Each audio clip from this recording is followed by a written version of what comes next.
Now, sweet spot came to my mind for the first time when I was playing baseball. Now, I have played this sport, baseball and softball now, for many, many years.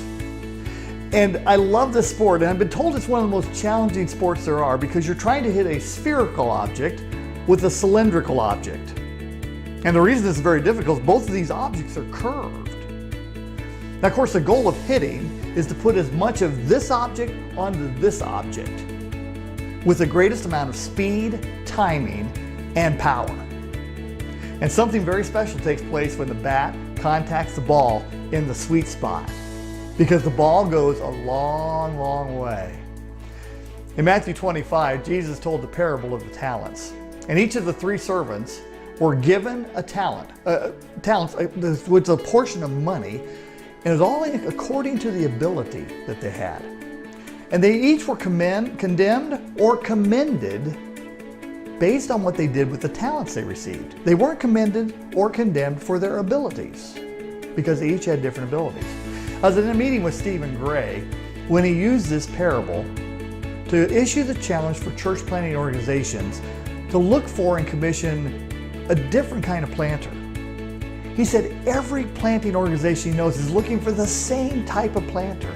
But he said, I believe there are more planters out there than what we can think about right now. There are 1 talent and 2 talent and maybe 3 talent planters. And something he said that day resonated in my heart. And I realized that in order to reach more people by starting more churches, we must learn to think beyond where we've already been. Now, if you as a follower of Jesus are engaged in making disciples currently, you've probably discovered your own personal sweet spot. We all reach a certain people group more naturally. We identify with a segment of the population more readily and influence different people more effectively.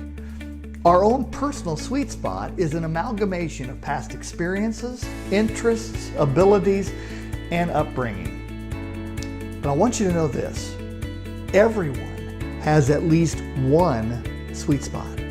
Probably some of us have more than one. A place where we can yield more fruit effectively as followers of Jesus. So the question you may start with is, am I a church planter? Well, I'd encourage you to take some time to do some personal inventory of where you seem to have been used most effectively in the past. Where have you seen the most fruit come from your labors? What activity and interaction with people seem to fill you with the most joy and energy? So what kind of church could you plant? Well, we're going to talk more about that in sweet spot number 2. But right now, I just encourage you to take some time praying, thinking, and reflecting on your personal sweet spot. So where has God used your talents and abilities in the past, and maybe even right now, for the most effective work in the kingdom? Think about that.